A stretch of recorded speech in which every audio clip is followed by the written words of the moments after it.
Hot అంశాలపై debate news బెంచ్కి స్వాగతం. ఒకవైపున ఎన్నికలు చేరువైపోతున్నాయి. వైఎస్ఆర్ కాంగ్రెస్ పార్టీ ఇప్పటికే ఒక 60 మంది లిస్టు ఫైనల్ చేసింది. మిగతా వాళ్ళలో ఒక 10-15 మార్పులు మినహా మిగతా అందరినీ యథాతథంగా ఉంచబోతోంది. తెలుగుదేశం పార్టీ తనదైన కసరత్తు చేసేసింది. జనసేనతో కలిసి ముందుకెళ్ళింది. కానీ మధ్యలో భారతీయ జనతా పార్టీ వచ్చింది. భారతీయ జనతా పార్టీ అగ్రనాయకత్వంతో చంద్రబాబు భేటీ అయ్యాక సైలెంట్ అయిపోవడం, అటు చంద్రబాబు సైలెంట్ అయ్యారు, భారతీయ జనతా పార్టీ సైలెంట్ అయింది, జనసేన సైలెంట్ అయింది. అసలు ఏం జరుగుతుందో ఇప్పటికీ ఏమీ తేలట్లేదు. ఆ సందిగ్ధత అన్నటువంటిది ఢిల్లీలో అలాగే ఉండిపోయింది, ఆంధ్రాలో అలాగే ఉండిపోయింది. ఒక్కసారిగా వేగంగా యాక్టివిటీ చేస్తూ వచ్చిన చంద్రబాబు గారు తన కార్యక్రమాలు ఆపి ఆ కసరత్తులోనే ఉన్నారు. పవన్ కళ్యాణ్ గారు ఆ కసరత్తులోనే ఉన్నారు. అసలు రాష్ట్ర రాజకీయం అడుగు ముందుకి పడాలి అంటే ఈ పొత్తుల సంగతి తేలాలా, లేదా ఎవరికి వారుగా ముందుకు వెళ్ళడానికి సిద్ధంగా ఉన్నారా? భారతీయ జనతా పార్టీకి సంబంధించి జాతీయ నాయకత్వ సమావేశాలు శని ఆదివారాల్లో జరగబోతున్నాయి. దాని తర్వాత పొత్తులు ఫైనల్ అయ్యేటువంటి అవకాశం ఉందన్నటువంటిది నేషనల్ మీడియా ప్రొజెక్ట్ చేస్తున్నటువంటి అంశం. ఏం జరగబోతుంది ఈ అంశానికి సంబంధించినటువంటి చర్చలో పాల్గొని ప్రస్తుతం మనతో పాటు ఉన్నారు కె వెంకటరెడ్డి, వైఎస్ఆర్ కాంగ్రెస్ పార్టీ రాష్ట్ర జాయింట్ సెక్రటరీ, సింగళూరు శాంతిప్రసాద్ గారు జనసేన సీనియర్ నాయకులు, అలాగే కర్ణాట ఆంజనేయ రెడ్డి గారు భారతీయ జనతా పార్టీ సీనియర్ నాయకులు, అధికార ప్రతినిధి, మాకురెడ్డి పురుషోత్తం రెడ్డి గారు రాజకీయ విశ్లేషకులు మనతో పాటు లైవ్లో జాయిన్ అవుతున్నారు. ముందుగా ఆంజనేయ రెడ్డి గారు, భారతీయ జనతా పార్టీ జాతీయ కార్యవర్గ సమావేశాలలోకి ఈ పొత్తుల డిక్లరేషన్ ఏదైనా ఉంటుందా? సాయి గారు, మీకు చర్చలో పాల్గొంటున్న పెద్దలందరూ కూడా నమస్కారాలు. భారతీయ జనతా పార్టీ 17-18 జాతీయ నేషనల్ కౌన్సిల్ సమావేశాలు నిర్వహిస్తున్నారు. అందులో విధాన నిర్ణయాలు, దాన్ని మళ్ళా నేషనల్ ఎగ్జిక్యూటివ్ రాటిఫై చేయడం, ఇవన్నీ కూడా భారతీయ జనతా పార్టీలో సర్వసాధారణంగా ఒక ప్రజాస్వామ్య ప్రక్రియలో భారతీయ జనతా పార్టీ నడుస్తూ ఉంటుంది. ఇది పార్టీ యొక్క అంతర్గత విషయం, అనేక విషయాలు చర్చించుకుంటారు. పొత్తుల విషయం అనేది తేలుతుందా లేదా ఇప్పుడే చెప్పే పరిస్థితి కాదు. పొత్తులు ఏ విధంగా ముందుకెళ్తున్నాయి అనేది జాతీయ నాయకత్వం చూసుకుంటే మనం చూసాం. చంద్రబాబు నాయుడు గారు ఢిల్లీ వెళ్ళి అమిత్ షా గారితో, నడ్డా గారితో కూడా సమావేశం అయి వచ్చారు.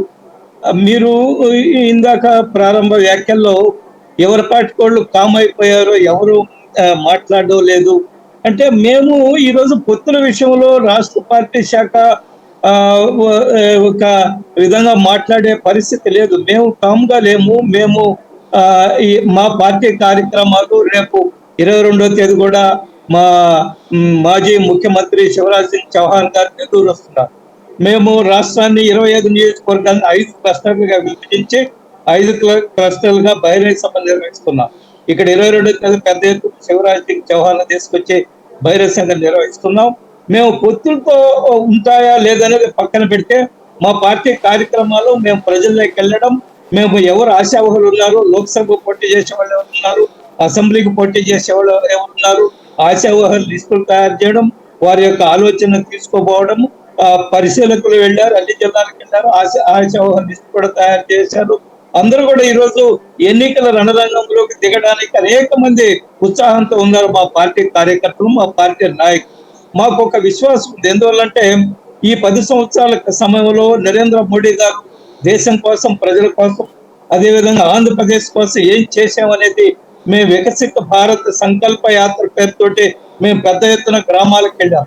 ఈ రాష్ట్రంలో కూడా లక్షలాది మంది ప్రజలను స్వయంగా కలుసుకోవడం, వివరించడం, మోడీ గారి కార్యక్రమాలు లబ్ధిదారులకి ఇంకా వివరించడం, ఇంకా ఎవరైతే లబ్ధి పొందిన వాళ్ళు ఎవరైతే ఉన్నారో వాళ్ళందరినీ కూడా లబ్ధిదారులుగా తయారు చేయడం, ఈ కార్యక్రమంలో ఉన్నాం. మేము ప్రజల మధ్యలో ఉన్నాం. మేము ఎన్నికలకు సమాయత్తం అవుతున్నాం. దానికి కావాల్సిన ఈరోజు మా పురంధేశ్వరరావు గారు కూడా నెల్లూరు వచ్చారు. దిశానిర్దేశం ఇచ్చారు కార్యకర్తలకి. 22వ తేదీ జరగబోయే బహిరంగ సభను ఏ విధంగా విజయవంతం చేయాలని కూడా వారి సూచనలు ఇస్తున్నారు. భారతీయ జనతా పార్టీకి సంబంధించి మేమేమి ఏ కార్యక్రమం లేకుండా లేదా ఏదో పొత్తుల కోసం వేచి చూసే పరిస్థితి కాదు. మేము జాతీయ పార్టీ, రాష్ట్రంలో మేము ముందుకెడుతున్నాం. భవిష్యత్ కార్యక్రమాన్ని కూడా నిర్ణయించుకుంటున్నాం. ప్రతి స్థాయిలో కూడా కార్యకర్తలు ఎన్నికలకు సమాయత్తం చేస్తున్నాం. మా రాష్ట్ర అధ్యక్షురాలు అదే చెప్పారు. పొత్తుల సంగతి చర్చించవలసిన అవసరం లేదు. మనము పొత్తులు జాతీయ పార్టీ చూసుకుంటుంది. మన ముందుండే లక్ష్యము ప్రతి నియోజకవర్గంలోకి వెళ్ళడం, ప్రతి నియోజకవర్గంలో ప్రజలు కలుసుకోవడము, కార్యకర్తల కింద స్థాయి కార్యకర్తల్ని క్రియాశీలకంగా తయారు చేయడము, భవిష్యత్తు కార్యక్రమాలు వాళ్ళకి చెప్పడము, ఇదే మా ముందుండే ప్రధాన కార్యక్రమం. ఒక జాతీయ పార్టీగా భారతీయ జనతా పార్టీ ఆంధ్రప్రదేశ్ ఆ కార్యక్రమం పెట్టుకుని ముందుకు వెళ్తున్నారు. పొత్తుల విషయం జాతీయ పార్టీ నాయకత్వం చూసుకుంటుంది అనేది చాలా స్పష్టంగా మా రాష్ట్ర అధ్యక్షురాలు గారు ఈ రోజు చెప్పారు. ఆ విధంగానే ముందుకెళ్తున్నాం. భారతీయ జనతా పార్టీ రాష్ట్ర శాఖ క్రియాశీలకంగా ఆంధ్రప్రదేశ్ లో పనిచేస్తుంది. పొత్తులు ఉంటాయా లేదని పక్కన పెట్టే క్రియాశీలకంగా పనిచేస్తుంది. అందువల్ల మా వరకు మేము చాలా క్రియాశీలకంగా ఈ రాష్ట్రంలో పనిచేస్తున్నాం. అంటే రేపు జాతీయ కార్యవర్గ సమావేశాల్లో ఇలాంటి డెసిషన్స్ ఏం తీసుకోరా? లేదా అది అజెండా ఏముందో ఇప్పుడే చెప్పలేము. ఇటువంటి డెసిషన్స్ జాతీయ కార్యక్రమం నేషనల్ కౌన్సిల్ మీటింగ్ లో పెట్టి అక్కడ ఉండే వందలాది మంది వేలాది మందితో చర్చించి వారి అభిప్రాయాలు తీసుకుంటారని నేను అనుకోవడం లేదు. దానికి ఒక కార్యవర్గం ఉంది, దానికి ఒక విధాన నిర్ణయం చేసేవాళ్ళు ఉన్నారు, దానికి ఒక పార్లమెంటరీ బోర్డు ఉంది. వీటన్నిటిలో చర్చిస్తారు తప్ప బహిరంగంగా ఈ నేషనల్ కౌన్సిల్ మీటింగ్ లో వేలాది మంది ఉంటారు. ఆ సమావేశంలో వాటిల్లో పెట్టి చర్చించే అవకాశం ఉండదు. ఏదైనా నిర్ణయం తీసుకుంటే ప్రకటించే అవకాశం ఉంటుంది తప్ప దాన్ని పెద్ద ఎత్తున చర్చించే అవకాశం ఉంటుందని నేను అనుకోవడం. అంటే ఇక్కడ ఒక సందేహం ఏంటంటే, మీరు చెప్పిన పార్లమెంటరీ కమిటీలో నిర్ణయాలు తీసుకోవచ్చు, అది మీ పాలసీ. కానీ మొన్న జేడీఎస్తో పొత్తు కానీ, జేడీయూతో పొత్తు కానీ, ఆర్ఎల్డీతో పొత్తు కానీ మీ మీరు చెప్పేటటువంటి ఆ మీటింగ్ తర్వాత జరగల, ఆల్రెడీ జరిగిపోయినాయి, అనౌన్స్మెంట్ కూడా జరిగిపోయినాయి, ఎక్కడెక్కడ ఏమేమి సీట్లు అన్నటువంటిది కూడా. అలాగా ఆంధ్రప్రదేశ్కి సంబంధించి ఏమైనా కసరత్తు జరుగుతున్నట్టు అసలు భారతీయ జనతా పార్టీ రాష్ట్ర నాయకత్వానికి ఏమైనా తెలుసా? సార్, ఒకటి రాజకీయ పరిశీలకులు, వార్తాపత్రికలు, మన ఎలక్ట్రానిక్ మీడియా రకరకాలుగా అంచనాలు వేస్తున్నారు. పొత్తులు ఇంకా అధికారికంగా మా బీజేపీ నాయకత్వం నుంచి కానీ లేదా టీడీపీ నాయకత్వం నుంచి కానీ రాలేదు. మేము అనేక సందర్భాల్లో చెప్పాము, మేము జనసేన పొత్తులో ఉన్నాము, జనసేన మా మిత్రపక్షము, కలిసి పనిచేస్తామని. కానీ చంద్రబాబు నాయుడు గారు కలిసి వచ్చిన తర్వాత చాలా మంది ఊహాగానాలు ఉన్నాయి. భవిష్యత్తు ఏం జరుగుతుందో చూడాలా. ఏదేమైనా అధికారికంగా ఎటువైపు నుంచి కూడా తెలుగుదేశం వైపు నుంచి కానీ బీజేపీ వైపు నుంచి కానీ అధికారిక ప్రకటన రాలేదు. అధికారిక ప్రకటన వచ్చిన తర్వాత ఆ మోడాలిటీస్ వర్కౌట్ చేస్తారు. ఏ సీట్లు ఎవరు ఏమిటనేది వచ్చిన తర్వాత వస్తుందా రాదా ఈ రోజు అయితే ఊహాగానాలు చేసి చెప్పే పరిస్థితి ఉంటుందని నేను అనుకోను. అంటే ఇక్కడ ఒక సమస్య ఏంటంటే, మీరు చెప్తున్నారు జనసేన మాతో పొత్తులో ఉంది అన్నట్టు. ఇప్పుడు జనసేన తెలుగుదేశం పార్టీతో పొత్తులో ఉండి ఇప్పుడు లోకేష్ సభల్లో జనసేన కార్యకర్తలు పార్టిసిపేట్ చేస్తున్నారు విత్ ఫ్లాగ్స్. అలాగే జనసేన కార్యక్రమాల్లో తెలుగుదేశం వాళ్ళు విత్ ఫ్లాగ్స్ పార్టిసిపేట్ చేస్తున్నారు. ఇప్పుడు పురంధేశ్వర్ గారి కార్యక్రమాల్లో ఎక్కడా కూడా బీజేపీ పార్టిసిపేట్ చేయట్లేదు, బీజేపీ కార్యక్రమాల్లో ఎక్కడ జనసేన పార్టిసిపేట్ చేయట్లేదు. అది అసలు సందేహం. సాయి గారు, ఈరోజు రాష్ట్ర పార్టీ కార్యక్రమాలు మేము సొంతంగా భారతీయ జనతా పార్టీ ఇండిపెండెంట్ గా ముందుకు వెళ్తున్నాము. కార్యక్రమాలేనండి. ఒక్క నిమిషం వస్తున్నాను సార్. ఎవరు అండి సొంత కార్యక్రమాలు? తెలుగుదేశం పార్టీ సొంత కార్యక్రమం. లోకేష్ ఒక్క నిమిషం సార్. వాళ్ళు అనేక సందర్భాల్లో పవన్ కళ్యాణ్ గారు, చంద్రబాబు నాయుడు గారు ఎన్నికల ఒప్పందాల విషయంలో మాట్లాడుతున్నారు, వాళ్ళని ఆహ్వానించినట్టున్నారు, వాళ్ళు వెళ్ళారు. కానీ ఈరోజు మేము సొంతంగా మా పార్టీ కార్యకర్తలు ప్రజల్లోకి వెళ్తున్నాము. అవసరం వచ్చినప్పుడు జనసేన నాయకత్వాన్ని కూడా విశ్వాసంలోకి తీసుకుని అందరూ కలిసి బహిరంగ సభల్లో పాల్గొంటారా లేదా ఇంకేదైనా ప్రణాళికలు తయారు చేస్తారా వేచి చూడాల్సింది. మా రాష్ట్ర మీ నాయకత్వాల కలయిక గురించి నేనేమి అబ్జెక్షన్ చేయట్లేదండి. నేను అడుగుతున్నది ఏంటంటే, పొత్తు వాళ్ళిద్దరు పొత్తు అనుకున్నాక ఒకళ్ళ మీటింగులకు ఒకళ్ళు అటెండ్ అవుతున్నారు. మీ ఇద్దరు పొత్తు అంతకంటే ముందుది, మీది సీనియర్ పొత్తు. వాస్తవంగా చెప్పాలంటే మీ పొత్తుల్లో మీ ఇద్దరు కలిసి వెళ్ళట్లేదు. ఇప్పుడు అది తేలట్లేదు అనేది ఫైనల్ అనుకుంటే మేము సాయి గారు ఇప్పటి వరకు మా పార్టీ కార్యక్రమాలు, రాష్ట్ర కార్యవర్గాలు లేదా ఇంకేదో ఈ క్లస్టర్ కార్యక్రమాలు లేదా జాతీయ నాయకులు వస్తున్నప్పుడు ఏం చేయాలా అనేది బహిరంగ సభలు జరగబోతున్నాయి. బహిరంగ సభల్లో ఎవరు పాల్గొంటారో, ఎవరిని ఎవరు ఆహ్వానిస్తారో మనం ఏం చెప్తాం. పురంధేశ్వర్ గారు వెరీ ష్రూడ్ పొలిటీషియన్. ఆమెకి పూర్తి ఎప్పుడు ఏ నిర్ణయం తీసుకోవాలనేది వారికి పూర్తి అవగాహన ఉంది. దాని ప్రకారం ఖచ్చితంగా భవిష్యత్ కార్యక్రమాలు ఉంటాయి.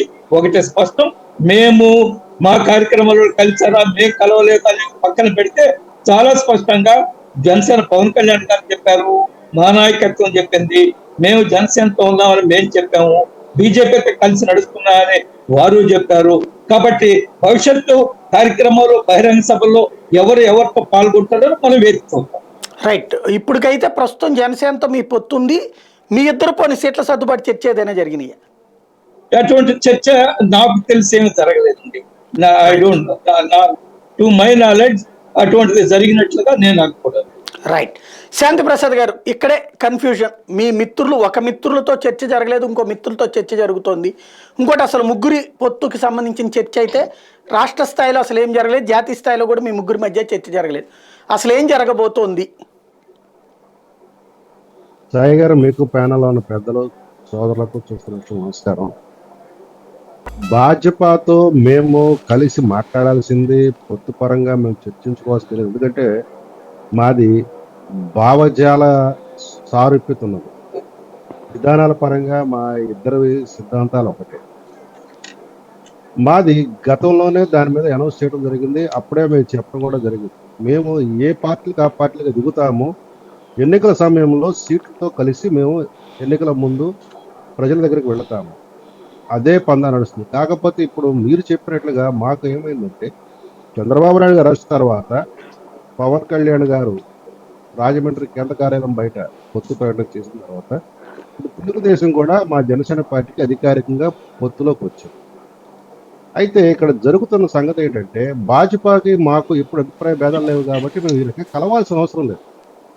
ఎందుకంటే అరమరికలు లేని మిత్రులు ఉంది. కానీ తెలుగుదేశం పార్టీ వచ్చినప్పటికి ఏంటంటే, అప్పటి వరకు తెలుగుదేశాన్ని, వైసీపీని సమాన దూరంలో చూసిన జనసేన పార్టీ కానీ, జన సైనికులు కానీ, నాయకులు కానీ అంతా ఏంటంటే ఇప్పుడు మిత్రధర్మంతో చూడాల్సిన అవసరం వచ్చేటప్పటికి కొంత సర్దుబాట్లు చేసుకోవాల్సిన అవసరం ఉంది. అది పైనుంచి కింద స్థాయి వరకు చేసుకోవాల్సిన అవసరం వచ్చింది.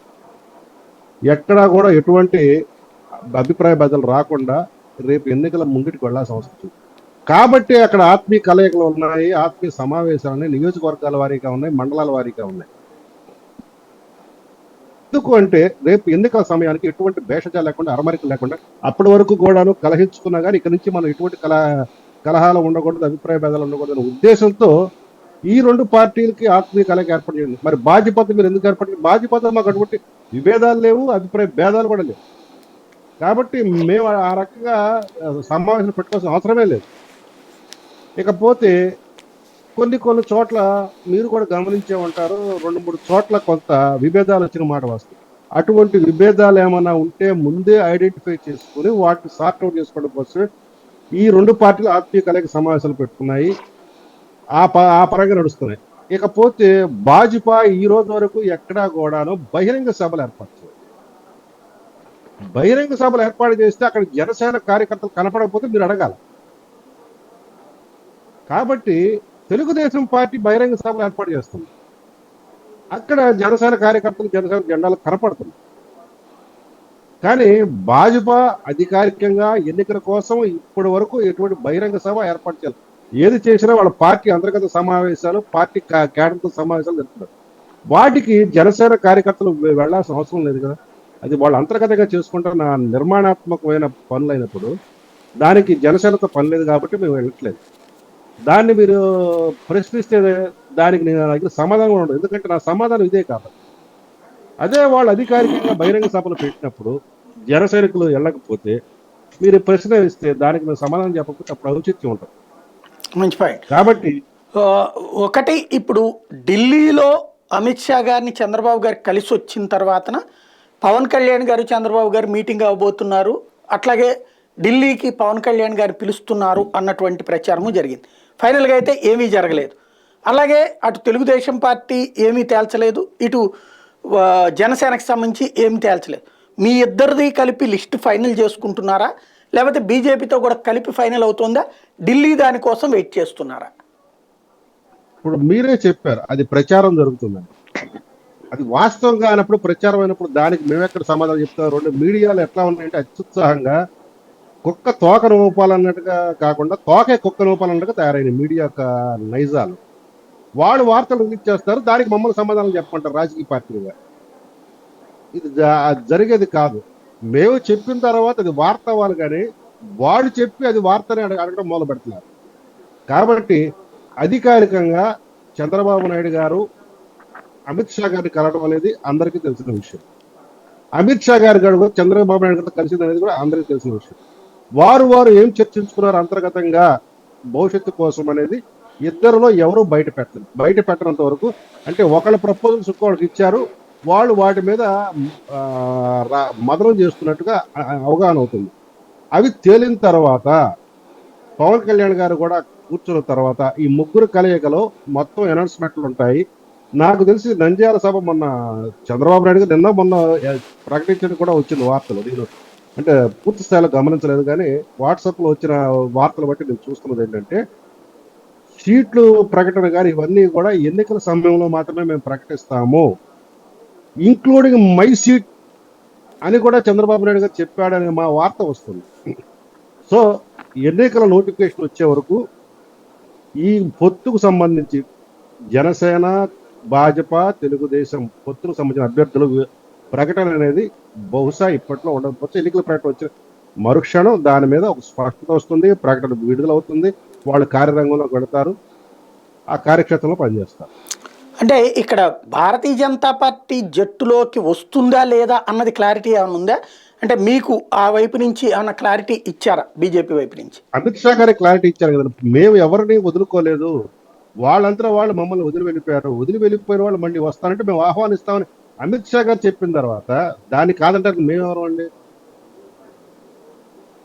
అలా కాదు నేను అనేది, ఆయన ఇన్ జనరల్గా చెప్పారు. ఇప్పుడు అలాగనే అకాలీదళతో ఫైనల్ చేయలేదు. అకాలీదళ వాళ్ళకి లిస్టుని మాట్లాడిన తర్వాత తేడా వచ్చింది, ఆగున్నది. ఇంకా కొత్త వాళ్ళు వస్తున్నారు లేదా పాత వాళ్ళు పోతున్నటువంటిది కూడా ఉంది పార్టీలోని. కాబట్టి ఇక్కడ పాయింట్ ఏంటంటే, ఆల్రెడీ మీరు మిత్రపక్షంగా ఉన్నారు, ఇప్పుడు తెలుగుదేశాన్ని పిలిచారు, ఇదిగో తెలుగుదేశాన్ని ఇట్లా పిలిచాము, మేము ఇన్ని సీట్లు లేకపోతే ఇట్లా అడిగాము అనేమన్నా పవన్ కళ్యాణ్ గారికి ఇంటిమేషన్ లాంటిది ఏదన్నా జరిగిందా బీజేపీ వైపు నుంచి?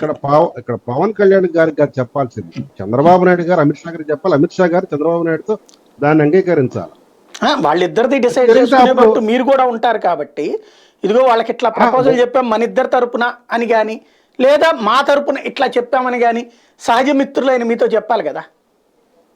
సరే అది తెలిసినా గానీ బహిరంగంగా చెప్పేవి కావు. అలాంటి చర్చ జరుగుతోందా ఇంటర్నల్ గా? జరుగుతుంది. డిసిప్లిన్ నాయకులుగా మేము బయటకు చెప్పేవి కావు, వాళ్ళు మాకు చెప్పేవి కావు. రైట్. అసలు అయితే ఇంటర్నల్ గా చర్చ జరుగుతుంది. నేను సాయి గారు చెప్పండి సార్. మీ హెడ్ లైన్ కోసం మాకు డెడ్ లైన్ పెట్టొద్దండి. నేను డెడ్ లైన్ ఏం పెట్టట్లేదు. మీరు 2 రోజుల్లో చెప్తారా 10 రోజుల్లో చెప్తారా అని కూడా అడగట్లేదు. అసలు మీ ముగ్గురి మధ్యన సమన్వయంతో చర్చ జరుగుతోందా లేదా, లేదా మీ ఇద్దరి మధ్యనో లేదా వాళ్ళిద్దరి మధ్యనో జరుగుతోందా, ఇది నేను అడుగుతాను. అమిత్ షా ఒక్క నిమిషం అమిత్ షా గారి స్టేట్మెంట్ నేపథ్యం, నిన్న చంద్రబాబు నాయుడు గారి స్టేట్మెంట్ నేపథ్యం, పవన్ కళ్యాణ్ గారు గతం నుంచి చెప్తుంది, ముఖ్యంగా 4/1/24 రిలీజ్ చేసిన లేఖ ప్రకారం, ఎందుకంటే జనసేన తెలుగుదేశం పొత్తుకి మోడీ గారు ఆశిస్తున్నాయని ఆయన రాతపూర్వకంగా రిలీజ్ చేశాడు పవన్ కళ్యాణ్ గారు స్వయంగా సంతకంతో. సో మీరు దీని మీద ఎటువంటి శశబిషలు పెట్టుకోకర్లేదు, సంకలం పెట్టుకోకర్లేదు, అవి రావాల్సిన టైంలో వస్తాయి. మాకు తెలిసి సాధారణంగా ఈ 70 సంవత్సరాల భారతదేశ చరిత్ర ఎన్నికల చరిత్రలో ఎన్నికల నోటిఫికేషన్ వచ్చిన తర్వాత మాత్రం అభ్యర్థులు ప్రకటన చేయడం జరుగుతుంది. అదే సిద్ధాంతాన్ని సాంప్రదాయాన్ని ఫాలో అవుతారు. రైట్. పురుషోత్తం రెడ్డి గారు ఏమంటారు సార్? సాయి గారు అందరికి నమస్కారం. ఇక్కడ సెంటర్ పాయింట్ ఆంజనేయ రెడ్డి గారు కాబట్టి ఆంజనేయ రెడ్డి గారితోనే చెప్పిన అంశాలతోనే మాట్లాడాలనుకుంటున్నాను.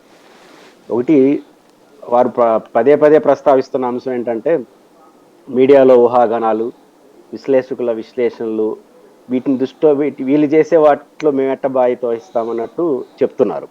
పాయింట్ ఏంటంటే, వారు విశ్లేషణ వాళ్ళు మాట్లాడిన తర్వాత ఈ ఊహాగానాలు సహజంగా వస్తాయి.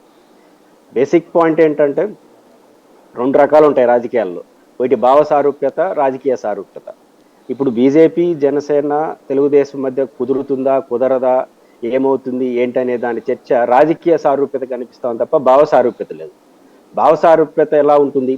ఉదాహరణకు 2019 ఎన్నికల్లో వైసీపీ అధికారంలోకి వచ్చింది, తెలుగుదేశం ఓడిపోయింది. జనసేన విత్ ఇన్ మంత్స్లో బీజేపీ జనసేన కలిసి ఒక భావసారూప్యతో ఒక ప్రకటన చేశారు. దాన్ని భావసారూప్యత అంటారు. ఏంటి ఆ ప్రకటన? ఈ రాష్ట్రాన్ని ఇంతకాలం పాటు కాంగ్రెస్ పరిపాలించింది, తెలుగుదేశం పరిపాలించింది. ఈ రెండు పరిపాలనతో రాష్ట్రం నష్టపోయింది. పదాలు ఇది కాకపోయినా నష్టపోయింది. కానీ ఇంతకు భిన్నమైనటువంటి ప్రభుత్వాన్ని, పాలన ఈ రాష్ట్రానికి ప్రజలు కావాలని కోరుకుంటున్నాం. అందువల్ల ఈ రాష్ట్రానికి ఒక రాజకీయ ప్రత్యామ్నాయాన్ని మా రెండు పక్షాలు కలిసి ఇవ్వాలనుకుంటున్నాం. దాంతోపాటు ఒక కీలకమైన ప్రకటన, ఈ రోజు నుంచి ఇకపైన కీలకమైన అంశాలపైన కలిసి పనిచేస్తాము. ఆ రకం కలిసి పనిచేయడం ద్వారా ప్రజలంతా మమేకం చేస్తారు. ఆ రెండు పార్టీల పాలన కన్నా భిన్నమైన పరిపాలన ఈ సమాజానికి, రాష్ట్రానికి ఇవ్వాలని ఒక మంచి ప్రిన్సిపల్ స్టాండ్ వాళ్ళు తీసుకొని ముందుకు వచ్చారు. దాన్ని భావసారూప్యత అంటారు. ఆ తర్వాత అది మనకు కనపడలేదు. అంటే అట్లాంటి ప్రకటనలు కానీ, అట్లాంటి ర్యాలీలు కానీ, ర్యాలీలు అంటే దాని అర్థం బహిరంగ సభ అని కాదు. ఒక పాలసీ డెసిషన్ వేటిపైనా సరే కావచ్చు, ఈ రాష్ట్రంలో వచ్చిన అధికార పార్టీ మీద వ్యతిరేకత కావచ్చు, పాలసీ డెసిషన్స్ విషయంలో కావచ్చు, రాజధాని ఏదైనా కావచ్చు, ఒక పాలసీ ఇష్యూ వచ్చినప్పుడు ఉమ్మడిగా ఒక అవగాహనకు వచ్చి ప్రజల ముందు చెప్పి ఇది కరెక్ట్, అది తెలుగుదేశం చేసిన తప్పు, ఇది వైసీపీ చేసిన తప్పు, ఇది రాష్ట్రానికి ప్రత్యామ్నాయం. అంటే ఒక భిన్నమైన, ఈ రెండు పార్టీలకు భిన్నమైన రాజకీయాలు చేయాలంటే ఇదే భావసారూప్యం. అట్లాంటి ప్రకటనలు చేశారని ఆచరణలో అవి జరగలేదు. అందువల్ల అనుమానాలు వస్తాయి, ఏం జరుగుతుందనేసి. అనుమానాలు జనరల్, అది ఏమవుతుంది అనేది ఎన్నికలప్పుడు జరుగుతుంది. ఇది ఫస్ట్ పాయింట్. రాజకీయ సారూప్యత మాత్రం ఉందని ఎందుకు అంటున్నానంటే, శత్రువు మిత్రువు. ఇప్పుడు ఉదాహరణకు ఈ రెండు పార్టీలు వాళ్ళ దృష్టిలో ఈ రాష్ట్రానికి హాని చేశాయి, మన ప్రత్యామ్నాయం కావాలనుకున్నారు. ఇప్పుడు తెలుగుదేశానికి ఒకటే శత్రువు, ఒకటి జగన్మోహన్ రెడ్డి గారు. ఆయన ఓడించి వాళ్ళు అధికారులు రావాలనుకుంటారు. జనసేన జగన్మోహన్ రెడ్డి గారి పరిపాలన పద్ధతులు నచ్చక విభేదించి వారు ఓడిపోవాలని ఖచ్చితంగా కోరుకుంటారు. కానీ ఇద్దరు ఓడిపోవాలని కోరుకుంటారు. ఆ సారూప్యత తప్ప ఇంకేముంటుంది సారూప్యత? ఎందుకంటే వీళ్ళిద్దరూ ఈ రాష్ట్రానికి నష్టం అని ఇద్దరు మాట్లాడినోలే కదా. ఇప్పుడు ఒకరితో పొత్తు పెట్టుకోవడానికి సిద్ధపడ్డారంటే అందులో ఒకరి పట్ల ఉన్న వ్యతిరేకత, వాళ్ళ విధానాల పట్ల కావచ్చు, వాళ్ళు అనుసరించిన పద్ధతుల వల్ల కావచ్చు, దాని మీద వ్యతిరేకత, ఇంకొక వ్యతిరేకత ఉన్న వాళ్ళతో కలుస్తున్నారు. కానీ రాజకీయ సారూప్యత కనిపిస్తాం తప్ప భావ సారూప్యత లేదు. రాజకీయ సారూప్యత ఏమవుతుంది? అవసరాలు, సంబంధాలు, కెపాసిటీలు ముందుకు వస్తాయి. భావ సారూప్యత అంటే రాజీలు పడతారు. అవసరం నీకెంత నాకెంత ఏదైనా రాజీ పడతారు. రాజకీయ సారూప్యత ఉన్నప్పుడు నీ అవసరం నాకేంటి, నా అవసరం నీకేంటి, దాని చుట్టూనే జరుగుతాయి. ఇప్పుడు జరుగుతుంది అదే. ఇది మొదటి అంశం. రెండో అంశం నేను అనుకుంటా ఉండేది, ప్రధానంగా ఈ కలయికల్లో ఒక బలహీనత ఏం కనిపిస్తుంది, లేదా ఎన్నికల్లో వీళ్ళు కలిసి ఉంటారా లేదా అనుమానం సమాజానికి ఎందుకు కలుగుతుందంటే, ఇప్పుడు ఉదాహరణకు చంద్రబాబు నాయుడు గారు ఢిల్లీకి వెళ్ళారు. పత్రికల్లో ఏమి రాశారు, ఏమి ఇంట్రెస్ట్, అవన్నీ పక్కన పెడదాం. స్థూలంగా వచ్చిన అభిప్రాయం ఏంటి? చంద్రబాబు నాయుడు గారు అయిష్టంగా వెళ్ళినట్టుగానే మనకు కనిపిస్తుంది ఆ ప్రకటనలు చూస్తూ ఉంటే. ఆ ప్రకటనలు ఏంటి? వాళ్ళు పిలిస్తే పోయినాడు. ఎందుకు? ఒక పార్టీతో పొత్తు పెట్టుకున్నప్పుడు గంతులేసుకోవాలి. అంటే ఒక మంచి పార్టీతో పొత్తు పెట్టుకుంటున్నాం, కలిసి పనిచేస్తాం, ఆయన సంగతి చూస్తాం, ప్రత్యామ్నాయం అని ఆనందంగా పోవచ్చు, లేదా వాళ్ళు చెప్పొచ్చు. ఇప్పటి వరకు చంద్రబాబు నాయుడు గారు అమిత్ షా గారిని కలిసిన తర్వాత అధికారిక ప్రకటన రెండు వైపుల నుంచి లేదు.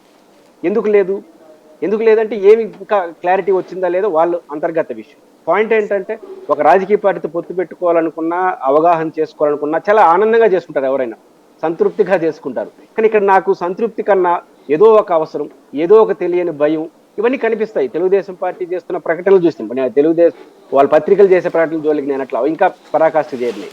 వాళ్ళ నాయకులు చెప్తున్న ఎలక్షన్ బాగా జరగాలంటే బీజేపీతో పొత్తు పెట్టుకోవాలి, ఇవన్నీ మన డిబేట్లో కూడా చాలా మంది నాయకులు చెప్పారు, మీ డిబేట్లో కూడా. దీన్ని బట్టి అర్థం ఏంటి? ఏదో బహిరంగంగా ప్రజలకు ఇది మా విధానం అని చెప్పే పొత్తు కాకుండా తెర వెనుక ఏదో జరగాలనే పొత్తులే ఎక్కువగా జరుగుతున్నాయి. దీనివల్ల ఏమో కాబట్టి దీని ఎవరి అవసరాలు వాళ్ళకు ముందుకు వస్తాయి తప్ప ఇంకోటి కాదు. అందుకని తెలుగుదేశం పార్టీ ఇంతకుముందు మనం చాలా సందర్భంలో చెప్పుకున్నాం, అది ఒక పాపులర్ పాయింట్. బీజేపీతో కలవకపోతే నష్టం, కలిస్తే కష్టం అని చెప్పినట్టుగా ఈరోజు వాళ్ళు ఇట్లాంటి పొత్తులు ఉన్నట్టుగా మనకు తెలుగుదేశం వ్యవహార శైలి మనం చూస్తే మనకు కనపడుతుంది. బీజేపీ నుంచి వాళ్ళు ఏమైనా ప్రకటన చేస్తున్నారా? ఇప్పుడు ఆంజనేయ రెడ్డి గారు చెప్పారు, అధికార ప్రకటన వచ్చి మీరేది మీకు ఇంకా ముందు తెలిసిపోతుంటారు, ప్రెస్ మీట్లు ముందే చెప్పేస్తారు అది ఈ ప్రకటన చేస్తున్నాం. అధికారిక ప్రకటన తెలిస్తే అందరూ తెలుస్తుంది విషయాలు. ఇప్పుడు రహస్యాలు చెప్పమని నేను అన్నాం, కానీ మా మధ్య ఒక అవగాహనతో పోతున్నాము, మా మధ్య ఒక పొత్తుతో పోతున్నాం, ఒక ఆలోచనతో పోతున్నాం, ఇది ఒక అవగాహన రావాల్సింది అని చెప్పడం వేరు. అది చెప్పలేకపోతున్నారంటే ఎవరు ఇష్టాలు ఎట్లున్నాయో మనకు అర్థం కాని పరిస్థితి ఏర్పడతా ఉంది. కాబట్టే ఈ గందరగోళం, ఈ అవగాహన, ఇట్లాంటి వాటికి స్పెక్యులేషన్కి తాడిస్తాం తప్ప వాళ్ళు చుట్టూ జరుగుతున్న వ్యవహారాల వల్ల ఈ స్పెక్యులేషన్స్ వస్తున్నాయి. వీళ్ళు సృష్టించింది వాళ్ళు కాదు. మీరు ఇప్పుడు ఒక ప్రధాన రెండు పార్టీలు ఇప్పుడు ఒక 4 ఏళ్ళు అధికారంలో ఉన్నారనుకో సాయి గారు, సహజంగా రాష్ట్ర అభివృద్ధి, దేశ అభివృద్ధి గురించి మాట్లాడుతుంది. 2 వారాల్లో ఎన్నికల నోటిఫికేషన్ వస్తుంది. రెండు పార్టీలు కలిస్తే ఖచ్చితంగా రాజకీయ అంశాలు, ఎన్నికల అంశాలే ఉంటాయి. అట్లాంటి కీలకమైన సమావేశం జరిగి వారమైనా కూడా విధాన ప్రకటన లేదా ఆలోచన ప్రకటన రెండు వైపుల నుంచి రాలేదంటే అధికారికంగా ఒక అనుమానం, అంటే ఏదో జరుగుతా ఉంది, ఏదో సంబంధాలు అనే చర్చ దారితీసే అవకాశం ఉంది. కాబట్టి పొత్తు ఉంటుందా ఉండదా అనేక అనుమానాలు బీజేపీ తీసుకునే నిర్ణయాన్ని బట్టి మనకు ఆధారపడి ఉండే అవకాశం ఉంది. కానీ తెలుగుదేశం పార్టీ మాత్రం అయిష్టంగానే ముందుకెళ్తా ఉంది అనేది వాళ్ళ ప్రకటనలు కానీ వాళ్ళని అభిమానించే పత్రికలు రాస్తున్న వ్యవహార శైలి చూస్తే మనకు అర్థమవుతుంది. అట్లాంటి అనుమానాలు ఉన్నాయి కాబట్టి ఈ పొత్తు పైన ఇన్ని అపోహలు దారితీసే అవకాశాలు ఉన్నాయి. రెండో అంశం, ఈరోజు శాంతిప్రసాద్ గారు చెప్పిన ఉదాహరణకి అదనంగా నేను చెప్పేదంటే, మా చిత్తూరు జిల్లాలో జీడీ నెల్లూరుకు చంద్రబాబు నాయుడు వచ్చారు, ఉప ముఖ్యమంత్రి నారాయణ స్వామి గారి నియోజకవర్గం. ఆ నియోజకవర్గంలో డేవిడో సంథింగ్ ఎవరో లారెన్సో ఒక ఆయన్ని ఇన్ఛార్జిగా ప్రకటించారు తెలుగుదేశం పార్టీ సాయి గారు. ఆయన ప్రగతి సభలో ఏం మాట్లాడుతారు, బ్రహ్మాండంగా అన్ని మాట్లాడేసి జనసేనతో పొత్తుంది కాబట్టి ఇప్పుడు ఇట్లాంటి ప్రకటనలు చేయడం ధర్మం కాదు కాబట్టి మొత్తం మీద లారెన్స్ గారిని ఆదరించాడు. దాన్ని ఏంటి అంటారు సాయి గారు? నాకు తెలిసి అభ్యర్థి అనుకుంటున్నా, నాకున్న పరిజ్ఞానం ప్రకారం ఇప్పుడు ప్రకటించకూడదు, కానీ ఈ లారెన్స్ ని ఆదరించండి. ఇంకా అన్ని చోట్ల అదే చెప్తున్నాడు ఆయన.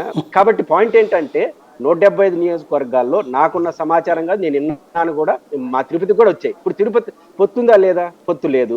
మరి తిరుపతిలో ఎవరికి సీట్ ఇవ్వచ్చు? బీజేపీకి ఇవ్వచ్చు వస్తే, లేదా జనసేనకి ఇవ్వచ్చు.